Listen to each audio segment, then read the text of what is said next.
ఓం శ్రీ ఉన్మత్త భైరవ సమేత మహావారాహి దేవియే నమో నమః. శ్రీ వారాహి అమ్మవారి గురించి నేను సాక్ష్యం చెప్పుదామనుకుంటున్నాండి. నా యొక్క జీవితంలో నాకు అమ్మవారి వల్ల మంచి జరిగింది. అమ్మ నన్ను కాపాడుకుంటూ వస్తుంది కాబట్టి నేను ఈ యొక్క యూట్యూబ్ ఛానల్ అనేది పెట్టి అమ్మవారి యొక్క ప్రచారం చేయాలి, అమ్మవారి యొక్క మహిమను అందరికీ కూడా తెలపాలని చెప్పి మంచి ఉద్దేశంతో ఈ యొక్క యూట్యూబ్ ఛానల్ అనేది పెట్టినామండి.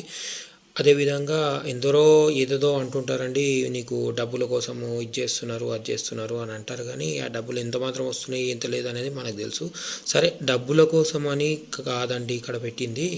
శ్రీ వారాహి అమ్మవారి యొక్క మహిమ అందరికీ తెలియాలి, మనకు జరిగిన మంచి అందరూ కూడా జరగాలి. నాలాగా ఎంతోమంది ఇబ్బంది పడుతున్నారు, ఎన్నో తంత్ర మంత్ర ప్రయోగాల ద్వారా బాధపడుతున్న వారు కూడా మంచి జరగాలి, వాళ్ళకు మన ద్వారా అమ్మ యొక్క మహిమ అందరికీ తెలవాలని సదుద్దేశంతో ఈ యొక్క ఛానల్ అనేది పెట్టడం జరిగింది.